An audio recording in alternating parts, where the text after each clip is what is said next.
আপনি কখনো জীবনে সূর্যোদয় দেখেছেন? কত প্রশান্তিদায়ক, কত শক্তিদায়ক হয়। মনের মধ্যে যেন একটা নতুন প্রেরণা দান করে, একটা নতুন উৎসাহ। কিন্তু যদি আপনি উঠতে দেরি করেন, তাহলে আপনি এই সূর্যোদয় দেখতেই পাবেন না। ঠিক এরকমই হয় আমাদের জীবনেও। সুযোগ সূর্যোদয়ের মতো। যদি আপনি আপনার জীবনে দরকারের চেয়ে বেশি অপেক্ষা করেন এই সুযোগের সদ্ব্যবহার করতে, তাহলে এই সুযোগ আপনার অপেক্ষা কখনোই করবে না, তা চলে যাবে। সেই জন্য এদের সামলে রাখুন। সঠিক সময় আসলে এই সুযোগের সদ্ব্যবহার করুন, নিজের কর্মকে সম্পূর্ণরূপে সার্থক করুন। এটাকে এক মুহূর্তের মতো দেখুন। যদি এরকম করেন, তাহলে জীবনও সূর্যোদয়ের মতোই হবে। এতে সন্তুষ্টি থাকবে, গৌরবও থাকবে, আর থাকবে শান্তি। রাধা রাধা। আমরা জীবনে এমন অনেক মানুষকে চিনি যারা অত্যন্ত শক্তিশালী, নিজের পরীক্ষা দিতে কখনো পিছপা হন না, খুব কঠোর হন, আত্মপ্রত্যয়ী হন, কিন্তু তাও তারা সাফল্য পান না। কেন? কি কারণ হতে পারে এর? লৌহ মানবের মতো ব্যক্তিত্বের অধিকারী হওয়া সত্ত্বেও তারা সফলতা কেন লাভ করেন না? এবার এটার উত্তর তাদের ব্যক্তিত্বের মধ্যেই লুকিয়ে রয়েছে। লৌহ মানব, লোহা।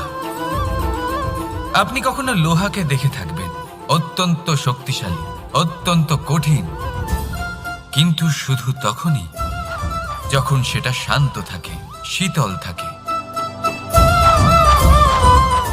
তাকে উত্তপ্ত করুন, তা আর কঠিন থাকবে না। তার উপরে এক আঘাত করুন আর তার আক্রমণ সেই চিন্তাগুলো যা ক্রোধ বাড়িয়ে দেয়, আর সেগুলোকে শেষ করে দিন, নয়তো সেই রাগ আপনার পতন অবশ্যই ঘটাবে। রাধা রাধা। আমরা অনেকবার লোকের থেকে এই কথা শুনেছি, জীবনে যখনই ধন অর্জন করবে বাঁচিয়ে রাখবে। কি হয়, কঠিন পরিস্থিতিতে আপনার খারাপ সময় তা আপনার কাজে আসে। কিন্তু এই কথা কি 100% সত্যি? ভাবুন, এই সমস্ত ধন যে আপনি অর্জন করেছেন, তা কি আপনাকে সুস্বাস্থ্য দিতে পারবে? এই সমস্ত ধন কি আপনাকে সুখ এনে দিতে পারবে? পারবে না, তাই না? চলুন আমি আপনাকে একটা কথা বলি। পরমেশ্বর, ঈশ্বর, যদি এই ঈশ্বরের ওপর আপনি বিশ্বাস রাখেন, সর্বদাই ভালো কাজ করেন, সবার মধ্যে প্রেম ছড়িয়ে দেন, আর সবার জন্য শুধু ও শুধুমাত্র শুভকামনা করেন, তাহলে আপনার সাথে কখনো কোনো খারাপ হতে পারে না। তাই সময় বদলান, সময় বদলানোর উপকরণ নয়। আর ভালোবেসে বলুন, রাধা রাধা। অনেকবার আমাদের দৃষ্টিভঙ্গি এমন হয়ে থাকে যে আমাদের আসল সত্যের থেকে অনেকটা দূরে নিয়ে যায়। আমরা যেরকম দেখি সেরকম সবসময় হয় না। এবারে দেখুন না, আমরা মানুষেরা, আমাদের ভালো লাগে। আমরা কোথাও গেলাম, আমাদের স্বাগত জানানো হলো, আমাদের প্রশংসা করা হলো, কেউ আমাদের দিকে হাসি মুখে তাকালো, আমাদের ভালোবাসলো, আমাদের ভালো লাগে। কিন্তু যদি কেউ ক্রুদ্ধ হয়, কটাক্ষ করে, ব্যঙ্গ করে, তাহলে আমরা তক্ষুনি তাকে নিজের শত্রু ভেবে ফেলি, তার উপরে ক্রুদ্ধ হয়ে যাই।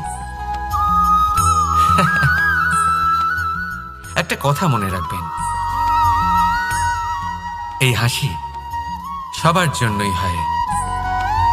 আপনি তাদেরকেও হাসি উপহার দিতে পারেন যাদের আপনি চেনেন, তাদেরও দিতে পারেন যাদের আপনি চেনেন না। ছোটদের দিতে পারেন, বড়দের দিতে পারেন, সবার জন্যই হলো এই হাসি। কিন্তু ক্রোধ, ক্রোধ তাদের উপরেই আসে যাদের আমরা জীবনে কখনো হারাতে চাই না, যাদেরকে আমরা অসম্ভব ভালোবাসি, যাদের জন্য আমরা আশা করি যে তাদের জীবনের পরবর্তী সময় সব সময় সুখময় হোক, উজ্জ্বল হোক। সেই জন্য আপনার জীবনের সমস্ত সেই ব্যক্তি যারা আপনার উপরে ক্রুদ্ধ হন, কটাক্ষ করেন, জরুরি নয় তিনি আপনার শত্রুই হবেন। হতে পারে সে হলো আপনার শুভাকাঙ্ক্ষী, যিনি আপনার শুধুমাত্র ভালোই চান, যিনি আপনার জন্য একটা সুন্দর ভবিষ্যৎ চান। সেই জন্য সব সময় মন দিয়ে অন্যের কথা বোঝার প্রয়াস করুন। আপনি জানতে পারবেন তাদের কর্মের ধর্ম কি হতে পারে, আপনি জানতে পারবেন তাদের ক্রোধের মর্ম কি হতে পারে। রাধা রাধা। জীবনের এই পথে এগোতে এগোতে আমরা কোথাও থেমে যাই, আমরা জানি না কেন। আমরা চেষ্টা করি যেন আমরা সামনে এগোতে পারি, কিন্তু এরকম হয় না। কি কারণ হতে পারে এর? আসুন আমি আপনাকে বোঝাই। মনে করুন আপনি কোনো রাস্তায় হাঁটছেন, আপনার পা মুচকে গেল, আপনি পায়ে আঘাত পেলেন। এখন এই আঘাত যদি আপনাকে পথ চলতে বাধা দেয়, তখন আপনি থেমে যান। যদি আপনার ভাবনা চিন্তা ক্ষুদ্র হয়, তাহলে আপনি জীবনে কখনোই এগোতে পারবেন না। ভেঙে যাওয়া কলম দিয়ে আপনি কখনো চিঠি লিখতে পারবেন না। ঠিক সেইভাবেই যদি আপনার মনে অন্যের জন্য হিংসা থাকে, তাহলে আপনি আপনার নিজের ভাগ্য লিখতেই পারবেন না। কাজের প্রতি আলস্য আপনাকে কখনো ধনী হতে দেবেই না, আর ধনের প্রতি লোভ তা আপনাকে কখনো মহান হতে দেবে না। ছোট একটা কথা, কিন্তু এ হলো অত্যন্ত গুরুত্বপূর্ণ। ভাবনা চিন্তা অবশ্যই করুন, আর বোঝার চেষ্টা করুন সেটা যা আপনি বুঝতে চান। হতে পারে আপনি এমন কোনো পথ খুঁজে পেলেন যার ফলে আপনি কোনো খারাপ পথে যেতে যেতে থেমে গেলেন, বা আপনি এমন কোনো অর্থ খুঁজে পেলেন যা আপনাকে মহান হবার পথে অগ্রসর করে দিল। রাধা রাধা। অহংকার এ হলো ছোট একটা শব্দ, কিন্তু এর প্রভাব অত্যন্ত বৃহৎ হয়ে থাকে। আর সব থেকে বড় সমস্যা হলো মানুষ আজ অবধি বুঝতেই পারেনি যে এই অহংকারের বাস্তব রূপ কিরকম। কেউ একে গর্বের নাম দেন, কেউ একে আত্মসম্মানের নাম দিয়ে থাকেন, এবং কোথাও একটা এমন সময় চলে আসে যখন সময় এই অহংকারকে ভেঙে খান খান করে দেয়। আর তখন না গর্ব আপনাকে বাঁচাতে পারে, না আপনার আত্মসম্মান। এখন যদি আপনাকে উদাহরণ দিই, তাহলে যেখানে আপনি বসে আছেন সেই ঘরেই ওপরে তাকান, সেই ছাদের দিকে।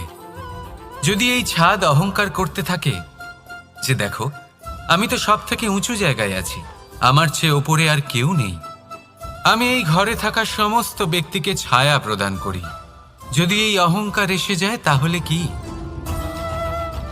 একবার ভেবে দেখুন, যদি পরের দিন তার উপর আরো একটা তলা বানিয়ে দেওয়া হয় তাহলে কি?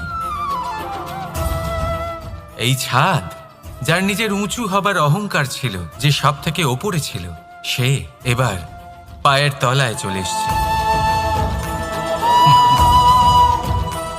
এটাই হয়ে থাকে। মনে কখনোই অহংকার পোষণ করবেন না। যদি মনের মধ্যে কিছু রাখতে চান, তাহলে প্রেমের ভাব রাখুন, স্নেহ রাখুন। এই অহংকারকে আপনি যা ইচ্ছে নাম দিন, গর্ব হোক, আত্মসম্মান হোক, এর দ্বারা আপনার কোনোভাবেই কোনো লাভ হবে না। তাহলে এই অহংকারকে ত্যাগ করুন, আর আমার সাথে ভালোবেসে বলুন রাধা রাধা। একটা সিদ্ধান্ত। এই জীবনে একটা সিদ্ধান্তের গুরুত্ব কি হতে পারে তা কখনো ভেবে দেখেছেন? একটা সিদ্ধান্ত সেই ভিত্তি হতে পারে যা আপনার পুরো জীবনকে বদলে দিতে পারে। এই সমস্ত সংসারকে বদলে দিতে পারে, ভবিষ্যৎ বদলে দিতে পারে। এই সিদ্ধান্ত যে কোন রাস্তা চয়ন করতে হবে, সেই সিদ্ধান্ত যে কখন সামনে এগোতে হবে আর কখন থেমে যেতে হবে, সেই সিদ্ধান্ত যে কখন যুদ্ধ করতে হবে আর কখন নিজেকে পিছু পা হতে হবে, এই সিদ্ধান্ত হলো খুব গুরুত্বপূর্ণ। আর আপনি তো এই সংসারে একা নন, তাই আপনার একটা সিদ্ধান্ত শুধু আপনার জন্যই নয়, সমস্ত সংসারের জন্য গুরুত্বপূর্ণ হতে পারে। এবার এই সিদ্ধান্ত আপনারই হবে। ভাবনা চিন্তা করে নেবেন, সাফল্য পাবেন। রাধা রাধা। ভবিষ্যৎ। সংসারে এমন কোন ব্যক্তি আছেন যিনি নিজের ভবিষ্যতের বিষয়ে ভাবেন না? যে কেউ ভাবেন আমার ভবিষ্যৎ কিছু এরকম হবে, আমি ভবিষ্যতে এরকম কিছু একটা করব, এই সুবিধা থাকবে, এই আনন্দ পাবো, ইত্যাদি ইত্যাদি। কিন্তু সত্যি বলি, ভবিষ্যতের থেকে বড় ভণ্ড আর কেউ নেই। ভবিষ্যৎ আপনাকে ছেড়ে চলে যাবে, আপনি জানতেও পারবেন না। ভবিষ্যৎ আপনার থেকে আপনার বর্তমান কেড়ে নেবে। অনেক সময় আমরা ভবিষ্যতের বিষয় ভাবতে থাকি, দুশ্চিন্তা করতে থাকি, ভবিষ্যৎ দিয়ে নিজেকে এতটাই ঘিরে ফেলি যে বর্তমান কি তা ভুলেই যাই, তার বোধই আমাদের থাকে না। ভাবুন, ভবিষ্যৎ কি? ভবিষ্যৎ হলো সেটাই যা এখনো পর্যন্ত ঘটেনি। বর্তমান হলো সেটা যা এখন ঘটছে। তাহলে যা এখনো ঘটেইনি তার বিষয়ে দুশ্চিন্তা করে নিজেকে ব্যতিব্যস্ত কেন করছেন? এই বর্তমান, এটাই হলো গুরুত্বপূর্ণ। এর উপরে সমস্ত ভাবনা কেন্দ্রীভূত করুন। মনে লক্ষ্য অবশ্যই রাখুন, কিন্তু পুরো মনোযোগ শুধু বর্তমানে থাকবে। এই বর্তমানকে যদি সামলে নিতে পারেন, তাহলে আপনার ভবিষ্যৎ এমনি উজ্জ্বল হয়ে উঠবে। তাহলে আসুন আমার সাথে ভালোবেসে বলুন, রাধা রাধা। সময়। কথায় আছে, আমাদের জীবনের প্রত্যেক মুহূর্ত স্বর্ণর মতো হয়। এবার হয় আমরা একে নিজেদের কাছে রাখতে পারি, বা একে আমরা চলে যেতে দিতে পারি। কারণ এই ছোট ছোট মুহূর্তই আছে যা আমাদের জীবনকে গড়ে তোলে। এখন এই জীবন কেমন হবে তা আমাদের উপর নির্ভর করে। যদি আপনি একটা মুহূর্তের যত্ন না নেন, যদি আপনি এক মুহূর্ত ভালো না বাসেন, যদি আপনি এক মুহূর্ত স্নেহের আনন্দ না উপভোগ করতে পারেন, তাহলে দেখতে দেখতেই আপনার সমস্ত সময় নষ্ট হয়ে যাবে, আপনি জানতেও পারবেন না। অর্থাৎ এই সময় স্বর্ণ হতে পারে না। তবে আমরা একে স্বর্ণ বানিয়ে নিতে পারি আমাদের চেষ্টার মাধ্যমে। এই সময় শুধু একটি লাঙল যা মাটির সাথে লড়াই করতে পারে, আর কিছু নয়। একটা অত্যন্ত গুরুত্বপূর্ণ কথা মনে রাখবেন, আপনার কাছে শুধু সময় আছে। এবার আপনি এটা দিয়ে স্বর্ণ বানাবেন, না ঘুমিয়ে স্বপ্ন দেখে একে নষ্ট করবেন, সিদ্ধান্ত আপনারই। রাধা রাধা। ভগবান। প্রত্যেক কঠিন পরিস্থিতিতে এই নামই আছে যা আমাদের উপায় দিয়ে থাকে। ব্যক্তি যান, ভগবানের পুজো করেন, আরাধনা করেন, ব্রত পালন করেন, মন্দিরে যান, পুজো পাঠ করেন, ভগবানকে জাগিয়ে তোলেন। আর তারপর শুরু হয় সমস্ত প্রশ্ন। হে ভগবান, আমার সাথে এরকম কেন হচ্ছে? কেন আমারই জীবনে এত দুঃখ আছে? আমি কিভাবে এর সম্মুখীন হব? আমাকে কেন এত কষ্ট ভোগ করতে হচ্ছে? হে ভগবান, আমি কি করব? আমাকে সাহায্য করুন, কোনো রাস্তা দেখান।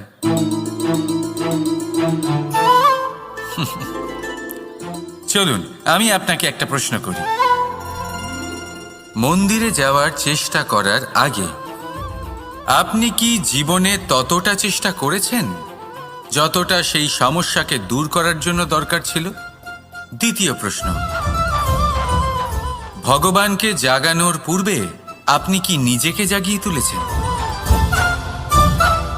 আপনি কি আলস্য ত্যাগ করেছেন? তৃতীয় প্রশ্ন, ভগবানকে জিজ্ঞাসা করার আগে আপনি কি নিজেকে জিজ্ঞাসা করেছেন যে আমি কেন এত অসফল হচ্ছি? যদি না করে থাকেন তাহলে সবার আগে এটা করুন। আপনি সমস্ত প্রশ্নের উত্তর পাবেন, সমস্ত বিপদের পরিত্রাণ পাবেন। অন্য কোথাও নয়, নিজের ভেতরে তাকিয়ে দেখুন। চেষ্টা করুন নিজেকে জাগিয়ে তোলার।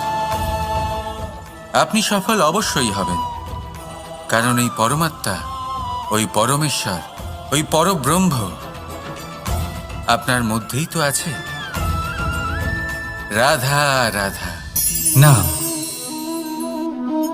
জন্মগ্রহণের পর মানুষের জন্য এই নাম অত্যন্ত গুরুত্বপূর্ণ হয়। মাতা, পিতা, পুরোহিত সকলেই সেই অক্ষর খুঁজতে শুরু করেন যা দিয়ে আপনার নাম শুরু হবে। কিন্তু নাম আর রাশি এক হয়ে গেলেই কি সব কিছু ঠিক হয়ে যায়? কখনোই নয়, কারণ আপনার কর্মই হলো সব থেকে গুরুত্বপূর্ণ, আর কিছুই নয়। দেখুন, এই নিয়তিও আপনার কর্ম অনুযায়ী আপনার ভবিষ্যৎ সুনিশ্চিত করে। যদি আপনাকে উদাহরণ দিই তাহলে ভাবুন, একদিকে ছিলেন রাম আর অন্যদিকে রাবণ। দুজনেরই নাম শুরু হয় র দিয়ে, কিন্তু একজন পেলেন এক ভয়ানক পরিণতি আর অন্যজন সমগ্র সংসারের মনে চিরস্মরণীয় হলেন। তাহলে মনে রাখবেন, নাম নয়, কর্মই হলো শ্রেষ্ঠ। আর যদি তা শ্রেষ্ঠ হয় তাহলে আপনার নাম এমন স্থানে পৌঁছবে যা সংসারের কেউ মুছে ফেলতে পারবে না। তাহলে আসুন আমার সাথে ভালোবেসে বলুন, রাধা রাধা। অনেক সময় যখন আমরা কর্ম করি, সাফল্য লাভ করি, কঠিন পরীক্ষায় উত্তীর্ণ হই, বড় কাজ করি, আমাদের মনে হয় এই সংসার আমাদের একটু প্রশংসা করুক, ভালো লাগে। অনেকবার মনে হয় এটা হলো আমাদের কর্মের ফলই বটে, আমরা আনন্দ পাই। কিন্তু যখন আমরা এই প্রশংসা পাই না, তখন কি হয়? আমরা দুঃখী হয়ে যাই, ভেঙে পড়ি। মনে হয় যেন আমার জন্য কেউ চিন্তাই করে না। এমন মনে হয় যেন আমাদের আনন্দে অন্য কেউ আনন্দই পায় না। অনেক রকম ভাবনা আসে। কিন্তু আমি আপনাকে একটা প্রশ্ন করতে চাই, আপনি যে কাজই করেন না কেন, যে কর্মই করেন না কেন, তা কি শুধুমাত্র প্রশংসার জন্য করেন? যদি এরকম হয়ে থাকে তাহলে সেই ভাবনা এক্ষুনি ত্যাগ করুন, কারণ এই প্রকৃতি আমাদের অন্য শিক্ষা দেয়।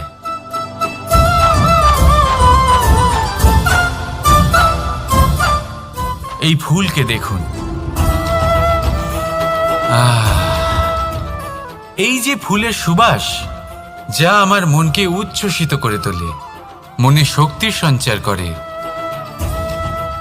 এই সুগন্ধ।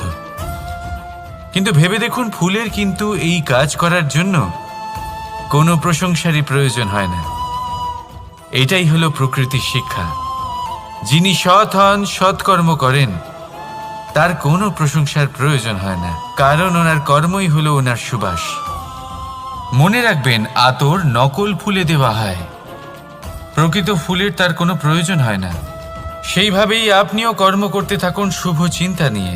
এই মনকে সব সময় শান্ত রাখুন, স্বচ্ছ রাখুন। যদি এরকম করেন তাহলে আপনার কর্ম এমন সুবাস ছড়াবে যে আপনার জীবনে শুধু এবং শুধুমাত্র আনন্দই থাকবে। তাহলে এই আনন্দ সহকারে বলুন, রাধা রাধা। এই সংসারে এমন কোনো পর্বত নেই যা এতটাই উঁচু যে মানুষ তার শিখরে পৌঁছতে পারবে না, তাকে অতিক্রম করতে পারবে না। এই সংসারে এমন কোনো সাগর নেই যা কিনা এতটাই গভীর যেখানে মানুষ তার তলদেশে পৌঁছে ফিরে আসতে পারবে না। একটা ছোট্ট বরফের টুকরো পর্বতের শিখরে গলে গিয়ে বইতে থাকে, আর দেখতে দেখতেই তা মহানদী গঙ্গায় পরিবর্তিত হয়। এর কারণ কি? এর কারণ হলো প্রচেষ্টা, প্রারব্ধ নয়।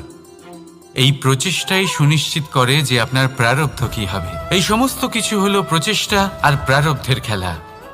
আপনার প্রচেষ্টা যেরকম হবে, আপনার প্রারব্ধও সেরকমই হবে। আর আপনার প্রচেষ্টা যদি উচ্চ মানের হয়, তাহলে প্রারব্ধকে আপনার সামনে নত হতেই হবে। কি বলেন? তাহলে আসুন আমার সাথে ভালোবেসে বলুন, রাধা রাধা। অনেক সময় মানুষ অতীতকে দেখেন, আর তখন অহংবোধে পরিপূর্ণ হয়ে ওঠেন। কখনো বর্তমানের দিকে তাকান, ভবিষ্যতের দিকে তাকান আর পরিতৃপ্তিতে ভরে ওঠেন। কেন বুঝতে পারেন না একটা সহজ কথা? এই যে সৃষ্টি, এই সৃষ্টি হলো একটা বড় চক্র, যা বারংবার আপনার কাছে ফিরে আসবেই। কঠিন থেকে কঠিনতর পরীক্ষায় আপনাকে নিযুক্ত করবে, যাতে আপনাকে উত্তীর্ণ হতেই হবে। যা কাল ছিল তা আজ নেই, এটা সবাই জানেন। যা আজ আছে তা হয়তো কাল থাকবে না, এটাও আপনাকে মেনে নিতে হবে, তাও আবার হাসি মুখে। শান্ত থাকতে শিখুন আর কখনোই মনের মধ্যে অহংকার উৎপন্ন হতে দেবেন না। হতে শিখুন সেই হিমবাহের মতো। হয়তো এই জন্যই এত শীতল থাকে, কারণ ও জানে গতকালও জল রূপে ছিল, আজ বরফ রূপে হয়তো আছে, কিন্তু কাল পুনরায় সে জলেই পরিণত হবে। নিজেকে শান্ত রাখুন। হয়তো আজ আপনি সাফল্যের শিখরে আছেন, হয়তো বা নেই। আপনাকে প্রত্যেক দিন অবশ্যই দেখতে হবে। শুধু নিরন্তর প্রচেষ্টা করতে থাকুন, প্রত্যেক পরিস্থিতির জন্য তৈরি থাকুন, আর একে ভারসাম্যে রাখতে শিখুন। আপনার কাল হোক, আজ হোক বা আগামীকাল, আপনার ভালো দিন হোক বা খারাপ দিন, সব পবিত্র হয়ে যাবে। তাহলে আসুন আর আমার সাথে ভালোবেসে বলুন, রাধা রাধা। দোল উৎসবে এই সমগ্র সংসার রং নিয়ে খেলা করে, কিন্তু এই রঙের সারমর্ম এই সংসার কি জানে? কখনো দেখেছেন একটা চিন্তিত মুখ শুধুমাত্র রঙের স্পর্শ পেয়ে আনন্দিত হয়ে ওঠে? দোলে আমরা কি করি? পুরাতনকে ত্যাগ করি আর নতুনকে স্বাগত জানাই। শিশিরকে বিদায় জানিয়ে এক নতুন ঋতুকে আগমন জানাই। দুশ্চিন্তা দূর করে আসার নতুন রঙে রঙিন হয়ে ওঠা, নিজেকে আনন্দিত করা, এটাই তো হলো দোল। এবার দোলের একটা ব্যাপার আছে, দুটো রঙে একসাথে রঙিন হওয়া যায় না। একটা রং উঠলে তবেই আরেকটা রং লাগা সম্ভব। আরও একটা প্রশ্নও রয়েছে, কোন রংকে তুলে দিয়ে কোন রং মাখানো যেতে পারে? যদি আপনাকে উদাহরণ দিই, লোভের এই রং, তা যতক্ষণ লেগে থাকবে আনন্দের রং লাগতে পারবে না। যা হয়েছিল দ্বারকাবাসী এবং সামন্তক মণির মধ্যে। ভ্রান্তির রং যতক্ষণ লেগে থাকবে সত্যের রং লাগতে পারবে না, যা হয়েছে রুক্মিণীর সাথে। আর হিংসার এই রং যতক্ষণ লেগে থাকবে প্রেমের রং ততক্ষণ লাগতেই পারবে না, যা হয় আপনার আমার সবার সাথে। তাহলে আসুন একসাথে মিলে দোল পালন করি এবং সবকিছুর উপরে বিজয় লাভ করি। অন্ধকারের স্থানে আলোর, ভ্রান্তির স্থানে সত্যের, হিংসার স্থানে প্রেমের, আর লোভের স্থানে আনন্দের এই সুন্দর রং মাখাই। শত্রুতা, ঘৃণা, হিংসা, এই সব কিছু ত্যাগ করি আর সকলের সখা হয়ে উঠি। আর ভালোবেসে বলি, শুভ দোল। হ্যাঁ, ওটা তো আমরা অবশ্যই বলবো, রাধা রাধা। সংসারে অনেক সময় এরকম হয় যে আমরা খুব সমস্যায় থাকি, খুব বিপদের মধ্যে থাকি, আর সেই সমস্ত মানুষ যারা আমাদের কাছের মানুষ, আমাদের আপনজন, তারা আমাদের ত্যাগ করে চলে যান। আমরা এই সময় দুঃখ পাই, নিরাশ হয়ে পড়ি এবং একা একাই সেই সমস্যাকেও কাটিয়ে উঠি। এবার পরিস্থিতি যেমন খুশি হোক না কেন, সেই সব মানুষ যারা এমন সময় আপনাকে ত্যাগ করেছেন, তাদের প্রতি ক্রুদ্ধ হওয়া, অভিমান করা, এটা অনুচিত। আমি বলবো তাদের প্রতি কৃতজ্ঞ থাকুন।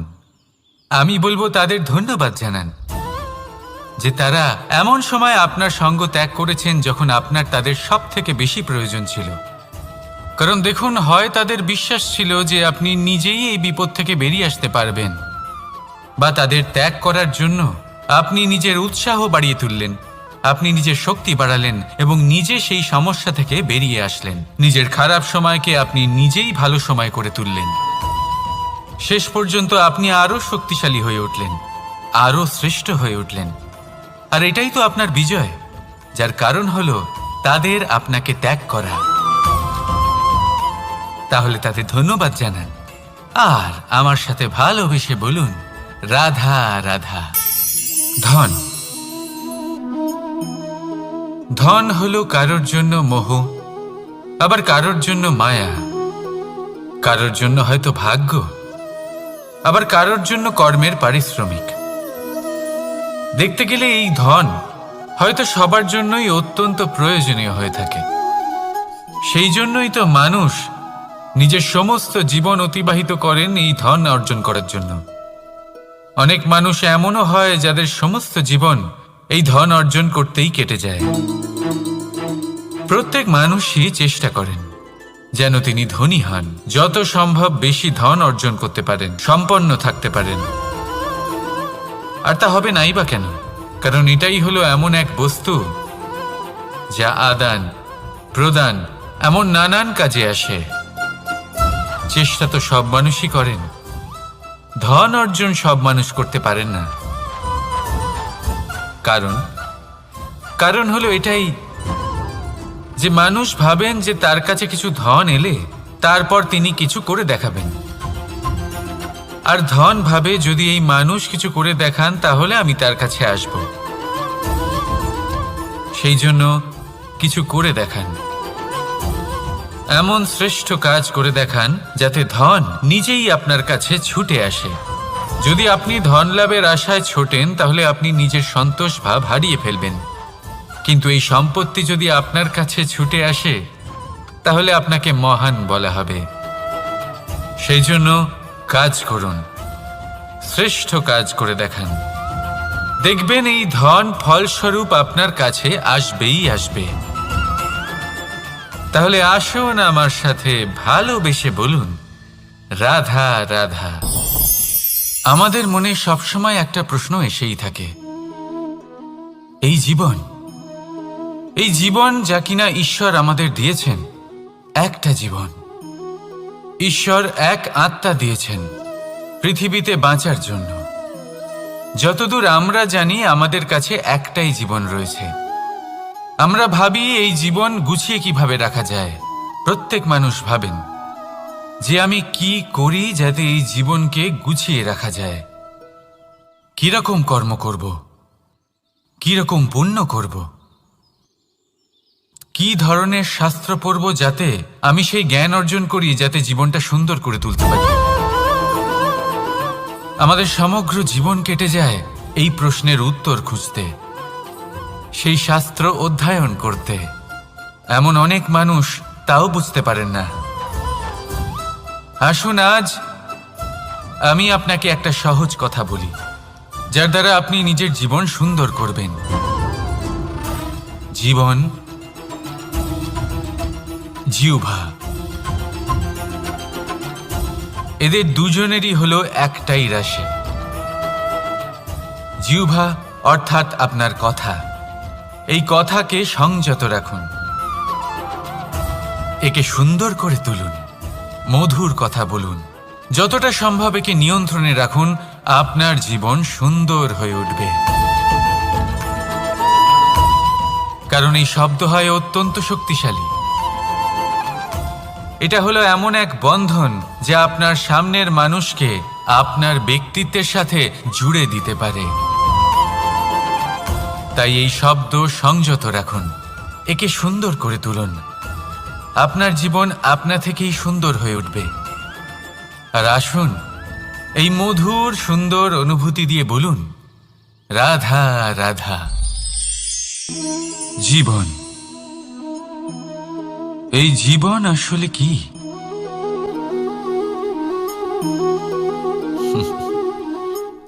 এই প্রশ্ন সবার মনেই এসে থাকে।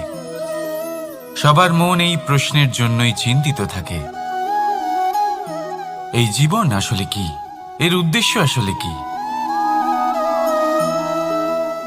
কি করা যেতে পারে এই জীবনে? এই জীবন কি কিছু পাওয়ার, নাকি এই জীবন কিছু হারাবার? এই জীবন কি আসলে সেটাই যেখানে আমাদের পরমাত্মার খোঁজ করা উচিত, নাকি আমাদের ধাবিত করা উচিত নিজেদের স্বপ্নের লক্ষ্যে? এই জীবন আসলে কি? এই জীবন আসলে অত্যন্ত সরল।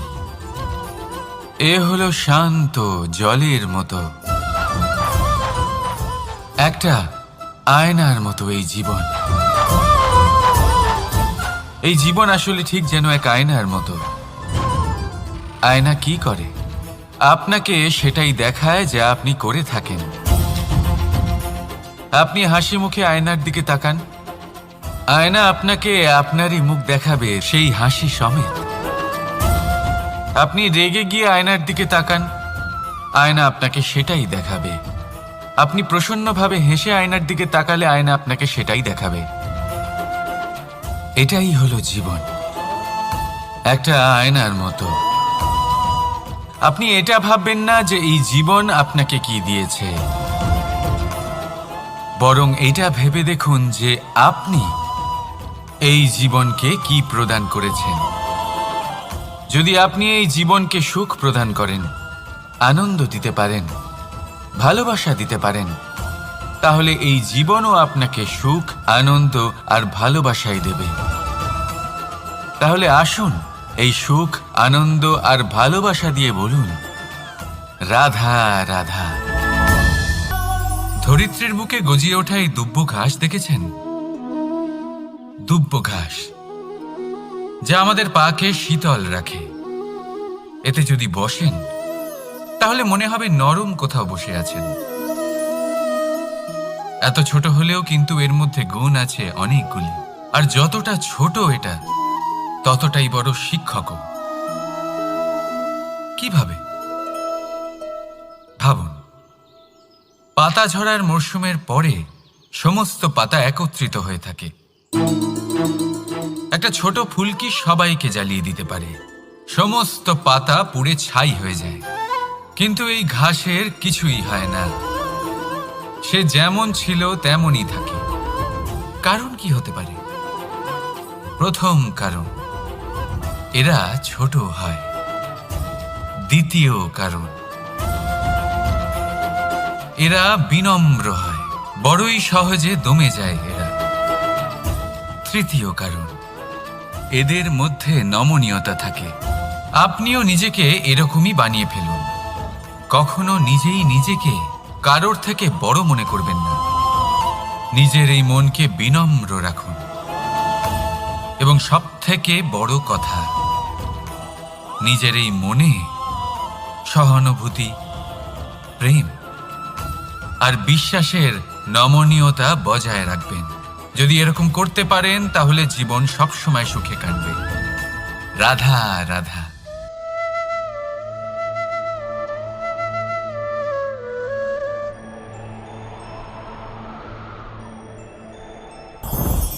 লোভ আপনার অন্তরের আরো একটা শত্রু। দেখতে গেলে এটা একটা শব্দ, একটা সংস্কৃত শব্দ। লব ধাতু থেকে উৎপন্ন হয়েছে। এর অর্থ কিছু লাভ করা। কিছু লাভ করা অনুচিত নয়, আরো কিছু লাভ করাও অনুচিত নয়, কিন্তু সব থেকে বেশি আমিই লাভ করব, আমি আরো চাই, আরো বেশি চাই, আরো বেশি পেতে চাই, এটাই হলো লোভ। আর এই লোভ যখন গ্রাস করে তখন আপনি যা পেতে চান, সে ধনই হোক বা মানই হোক, তা অর্জন করার জন্য মানুষ যে কোনো স্তরে পৌঁছে যেতে পারে। যদি মানুষ ধন অর্জন করতে চান তাহলে তার জন্য তারা অধর্মের পথেও চলতে পারেন। যদি সম্মান অর্জন করতে চান তাহলে অন্য মানুষকে ছোটও করতে পারেন। শেষ পর্যন্ত আপনার এটা মনে হতে পারে যে যদি একটু অল্পই প্রাপ্ত করতাম, কিন্তু ভালোবেসে প্রাপ্ত করতাম, এই জীবন আরো অনেক বেশি সুখী হতো। লোভ আপনার জীবনে, আপনার মনে কখন যে প্রবেশ করবে সেটা আপনি জানতেও পারবেন না। তাই এটা চিনতে শিখুন আর তৎক্ষণাৎ জীবন থেকে বাইরে ফেলে দিন। যা কিছু লাভ করতে চান তা ভালোবেসে লাভ করুন, আর সেই ভালোবাসার সাথেই বলুন, রাধা রাধা। জীবনে ক্ষমা চাওয়া তাও কিছুটা সহজ, ক্ষমা করতে পারা অত্যন্ত কঠিন। ক্ষমা 2 অক্ষরের এই শব্দ হতে পারে, কিন্তু অত্যন্ত বড় এই শব্দ, অত্যন্ত গুরুত্বপূর্ণ এই শব্দ। কখনো কখনো অন্য কাউকে ক্ষমা করে দেওয়া তাও কিছুটা সহজ কাজ, কিন্তু নিজেকে ক্ষমা করতে পারা অত্যন্ত কঠিন হয়ে দাঁড়ায়। অতীতে যদি আমাদের এমন কোনো ভুল হয় যে কারণে আমরা নিজেকে ক্ষমা করতে পারি না, অনেক সময় এমন কিছু ভুল করে বসি যে বিষয় শুধু আমরাই জানি। কিন্তু আমরা নিজেকে ক্ষমাই করতে পারি না, আর আমাদের বিকাশ সেখানেই স্তব্ধ হয়ে যায়।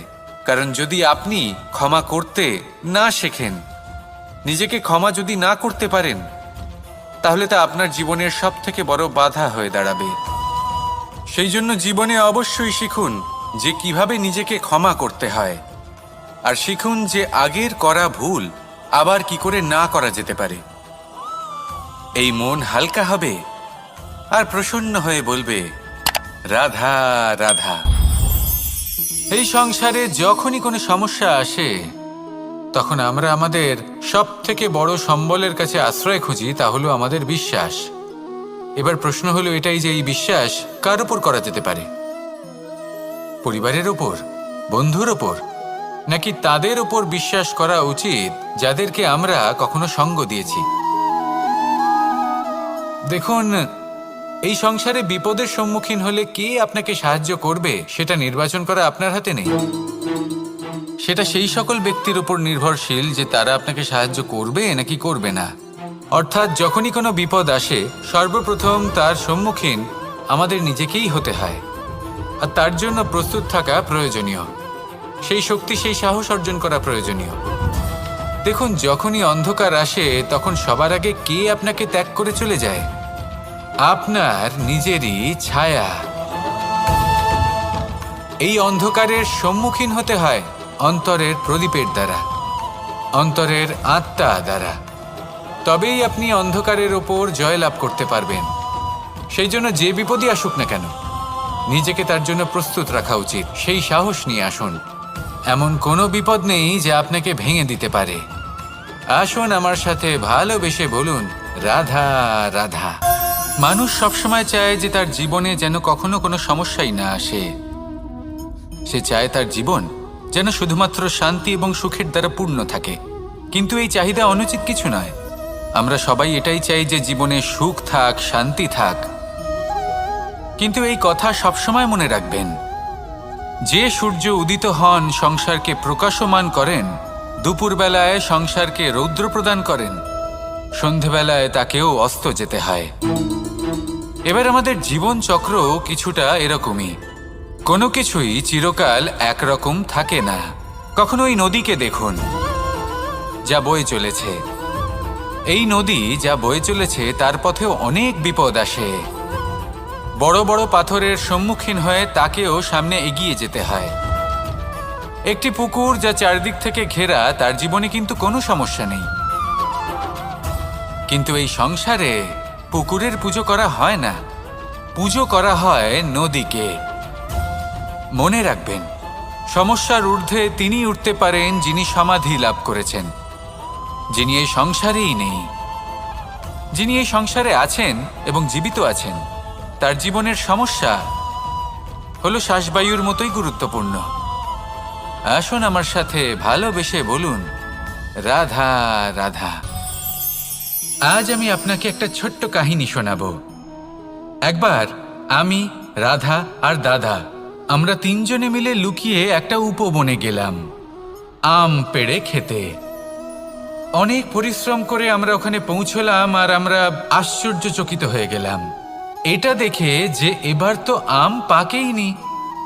এবার দাদা কি করলেন, একটা আম পাড়লেন আর সেটা চাখলেন, আর উনি নিরাশ হয়ে পড়লেন। উনি বললেন যে এটা তো খুবই টক। তারপর রাধা একটা আম পাড়ল আর সেটা চেখে দেখল, আর রাধা উৎসাহিত হয়ে পড়ল। আমি রাধাকে জিজ্ঞেস করলাম, কি হয়েছে, তুমি এত উৎসাহিত কেন? তখন রাধা বলল যে এবার এত বেশি টক আম হয়েছে যে এগুলো দিয়ে আমরা আচার বানাবো। তাহলে দাদা ওখান থেকে বেরিয়ে গেলেন নিরাশ হয়ে এবং খালি হাতে। রাধাও ওখান থেকে বেরিয়ে গেল কিন্তু উৎসাহিত হয়ে, আর অনেকগুলো কাঁচা আম সাথে নিয়ে। এর থেকে আমরা কি শিক্ষা পেতে পারি? যে প্রত্যেকটা স্থানে এমন কিছু রয়েছে যেখান থেকে আমরা কিছু একটা শিক্ষা লাভ করতে পারি, যা আমাদেরকে বিকাশের পথে নিয়ে যেতে পারে। এই শিক্ষা প্রত্যেক স্থানে আছে। সবকিছু আমাদের দৃষ্টিভঙ্গির উপর নির্ভর করছে। যখনই আমাদের জীবনে, আমাদের সম্পর্কে কোনো সমস্যা, কোনো বিপদ আসে, তখন বেশিরভাগ মানুষ সেই বিষয় নিয়ে দুঃখী হয়ে পড়েন। আর কিছু মানুষ এমনও থাকেন যারা শেষ পর্যন্ত তার সমাধান করেন। বিপদকে পরাজিত করেন, সম্পর্কগুলিকে আবার জুড়ে দেন। যদি আপনি সুখের খোঁজ করেন তাহলে আপনি সুখ অবশ্যই পাবেন, প্রসন্নতা অবশ্যই পাবেন। যদি আপনি দুঃখ খোঁজেন তাহলে দুঃখ অবশ্যই পাবেন। এবার আপনি কি খুঁজতে চান সেই চয়ন আপনারই। আসুন আর আমার সাথে ভালোবেসে বলুন, রাধা রাধা। কখনো কোনো প্রজাপতিকে উড়তে দেখেছেন?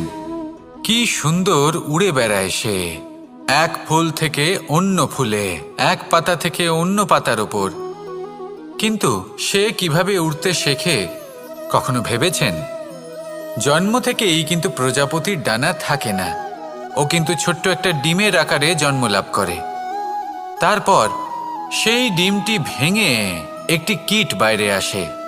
আস্তে আস্তে সে বড় হয়, ওর শক্তি বৃদ্ধি পায়। তারপর সে সেই কীট দশা ত্যাগ করে নিজের ডানাগুলি মেলে। এই প্রক্রিয়া তার কাছে সরল নয়, অত্যন্ত যন্ত্রণাদায়ক প্রক্রিয়া, কিন্তু সে সেই যন্ত্রণা মেনে নেয়। আর তারপর আস্তে আস্তে সে উড়তে শেখে। শুধুমাত্র আকাশে উড়ে বেড়ায় তা নয়, আমাদের মনের মাঝে উড়ে বেড়ায়। এবার এই ডিম থেকে প্রজাপতি হয়ে ওঠার যে যাত্রা, এটা যতটা কঠিন ততটাই কঠিন হয় এই সংসারে শ্রেষ্ঠ কর্ম করা, ততটাই কঠিন হয় এই সংসারে মহান হয়ে ওঠা। সেই জন্য প্রয়োজনীয় প্রচেষ্টা এবং সময়। নিরন্তর প্রচেষ্টা করতে থাকুন, পর্যাপ্ত সময় নিন এবং আপনি নিজেকে এই আকাশে উড়ন্ত অবস্থায় পাবেন। আসুন আমার সাথে ভালোবেসে বলুন, রাধা রাধা, রাধা রাধা। আপনারা হয়তো ভাবছেন কি আশ্চর্য ব্যাপার, প্রত্যেকবার আমি কথা শেষ হওয়ার পরে রাধা রাধা বলি। এইবার আমি আগেই বলে দিলাম। কারণটা কি? কারণ হলো অত্যন্ত বিশেষ। প্রত্যেকবার কথা সমাপ্ত হবার পরে আপনাদের সবার মধ্যে ভালোবাসা বিতরণ করতে চাই, তাই রাধা রাধা বলি। কিন্তু এইবার এই নতুন এবং বিশেষ সূত্রপাতে প্রথমে প্রেম বিতরণ করা অত্যন্ত আবশ্যক। এবার একটা বিষয় আছে যা জানেন হয়তো সকলেই, কিন্তু বুঝতে খুব কম জন পারেন। এই প্রেম, এই আনন্দ, এই সকল কিছুর সূত্রপাত হয় নিঃস্বার্থ আবেগের দ্বারা। ঠিক যেমন একজন মাতাকেই দেখে নিন। যখনই একজন মাতা সন্তানকে জন্ম দেন, তখন এই সংসার ভুলে যায় যে তার জন্য এটা একটা নতুন জন্ম।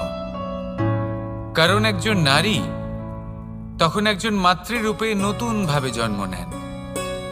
একজন নারী স্ত্রী ও গৃহবধূ রূপে কিছু অধিকার লাভ করে থাকেন, কিন্তু তিনি যখন মা হয়ে যান তখন তিনি শুধুই দান করতে শেখেন।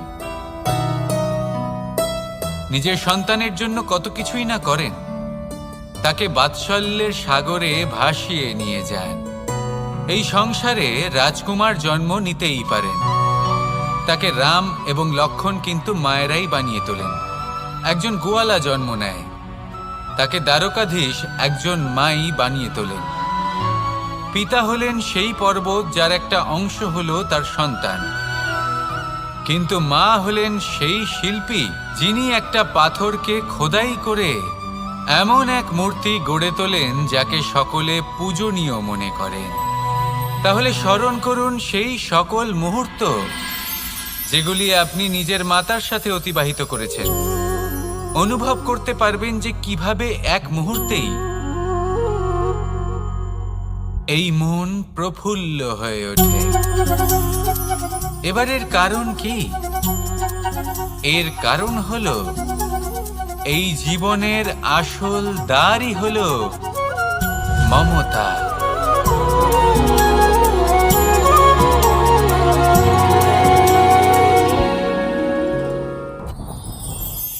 যত শক্তিশালী এই মন, তত শক্তিশালী এই শরীরও। এই যে আমাদের শরীর, এটা আসলে কি? এ হলো একটা রথের মতো। আর একটা রথ ততক্ষণ চলতে পারবে না যতক্ষণ না তাকে কোনো সারথি চালাবে। এই মন হলো শরীরের সারথি। এবার ভাবুন, যদি এই সারথি শক্তিহীন হয়, দুর্বল হয়, তাহলে এই রথের কি হবে? এটা উচিত পথে চলতে পারবে না, উচিত গতিতে চলতে পারবে না, মন মতো স্থানে এটা পৌঁছতেও পারবে না। সেই জন্য মনের শক্তি অত্যন্ত প্রয়োজনীয়। এবার মনের শক্তি আমরা কোথা থেকে লাভ করি? দৃঢ়তার শক্তি থেকে। এবার এই শক্তি আমরা কিভাবে বাড়াতে পারি? আমরা প্রতিদিন কিছু নতুন স্থির করি, কিছু ছোট কিছু বড়। আর যেই আমরা নতুন কিছু পূর্ণ করি, আমাদের মনের শক্তি বেড়ে যায়। আর যদি পূর্ণ না করতে পারি, মনের শক্তি কমে যায়। একটা দেওয়ালের মতো ছোট ছোট ছোট ছোট শিলা আমরা একটার পর একটা স্থাপন করে একটা দেওয়াল তৈরি করি। এতগুলো পাথর যখন একত্রিত হয়ে যায়, তখন এমন এক দেওয়াল তৈরি হয় যাকে ভাঙা প্রায় অসম্ভব হয়ে দাঁড়ায়। সেরকমই হয় মন এবং দৃঢ়তা। ছোট ছোট কাজ করে নিজের লক্ষ্য পূর্ণ করুন। এই লক্ষ্য যদি পূর্ণ হয়, তবে মনের শক্তি বাড়বে। কিছুটা এইভাবে যে যত বড়ই বিপদ আসুক না কেন, সেই বিপদ নিজে হার মেনে নেবে, কিন্তু আপনার মন ততটাই শক্তিশালী থাকবে। তাই মনের শক্তি বাড়াতে থাকুন, যাতে আপনি উচিত পথে চলতে পারেন, উচিত গতিতে চলেন আর মনোবাঞ্ছিত স্থানে পৌঁছতে পারেন। তবেই এই মন প্রসন্ন হয়ে বলবে, রাধা রাধা। আমি রাধাকে ভালোবাসি, আর এই কথাটা সমগ্র সংসার জানে। আর সময় অন্তরে লীলার দ্বারা, বিভিন্ন ঘটনা দ্বারা, কর্মের দ্বারা আমি নিজের এই ভালোবাসা রাধার সামনে প্রকাশ করি। এবার আপনি বলবেন, এসবের কি প্রয়োজন? রাধা কি এই কথা জানে না যে কৃষ্ণ তাকে কতটা ভালোবাসে? অবশ্যই জানে, কিন্তু এই যে ভালোবাসা, তা মনে রেখে দেওয়ার জন্য নয়, তা প্রকাশ করার জন্য। আর বারংবার এই ভালোবাসাকে প্রকাশ করা উচিত, উচিত সময় এবং উচিত সুযোগ দেখে। কিরকম? এবার যদি আপনি প্রেমীর সাথে কোনো উৎসবে থাকেন, তাহলে তার সাথে নৃত্য সঙ্গীত করুন। যদি ভিড়ের মাঝে থাকেন, তখন প্রেমীকে সম্মান করুন, একান্তে প্রসাধন করুন। দুঃখের সময় তার হাত ধরে থাকুন, সুখের সময় আলিঙ্গন করে রাখুন। এই প্রেম যত প্রকাশ করবেন, ততই এই প্রেমের বৃদ্ধি হবে। এই প্রেম আরও বেশি গভীর হবে, অটুট হবে। তাই এই প্রেমকে মনে নয়, আপনার জীবনে স্থান দিন। মন খুলে প্রকাশ করুন আর আমার সাথে ভালোবেসে বলুন, রাধা রাধা। মুঠো হাতের শক্তি বেশি, মুঠো খুললেই তা দুর্বল। তা এমন কি থাকা উচিত এই বন্ধ মুঠোয় যা লাখের সমান? মানসিকতা এবং স্বপ্ন। মানুষ জন্মগ্রহণ করে, তার মানসিকতা সময়ের সাথে উন্নত হয়।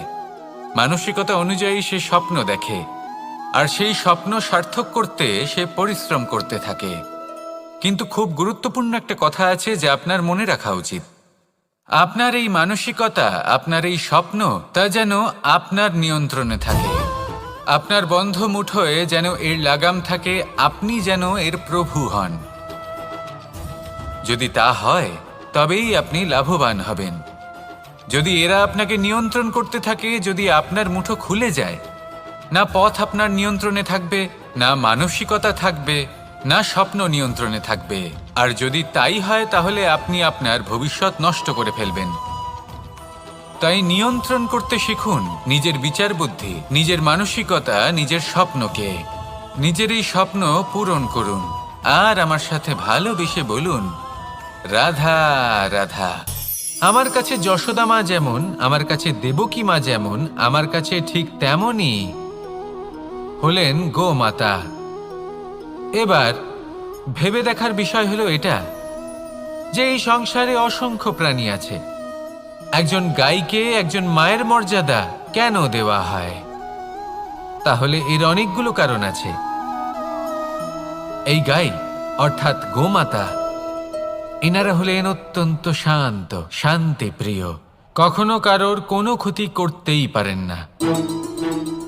গোমাতা যে দুধ নিজের বাছুরকে পান করান, সেই দুধই আমাদেরও দেন। সেই দুধ পান করে আমরা শক্তি লাভ করি। এই দুধ থেকে আমরা মাখন, ঘি, পায়েস, এইসব সুস্বাদু খাবার লাভ করি। গোমাতার গোবর আমাদের জ্বালানি হিসেবে সাহায্য করে, যার ফলে খুব কম সংখ্যক কাঠ ব্যবহার করা যায় এবং বেশিরভাগ জঙ্গল সুরক্ষিত থাকে। গোমাতার গোমূত্র সেটাও আমাদের কাছে লাভজনক। এর দ্বারা আমরা অনেক রোগ থেকে মুক্তি লাভ করতে পারি। গোমাতা যখন একটি বাছুরকে জন্ম দেন তখন সেই বড় হয়ে আমাদের ক্ষেত কর্ষণ করে। সেই জন্য গাইকেও জীবনে মায়ের মর্যাদা দেবেন। যতটা সম্ভব তাকে সেবা করুন এবং ভালোবেসে তাকে পালন করুন। এই মন নিজে থেকেই প্রসন্ন হয়ে বলবে, রাধা রাধা। ধন, সম্পদ, ঐশ্বর্য, মানুষ হয় নিজের সৌভাগ্যের দ্বারা এগুলো লাভ করে থাকেন বা কর্মের দ্বারা। সৌভাগ্য আসলে কি? গ্রহের দশা যা প্রত্যেক মুহূর্তে বদলাতে থাকে। কর্মের মাধ্যমে যখন আপনি ধন অর্জন করেন তখন সেই ধন আপনার আগামী প্রজন্ম লাভ করে।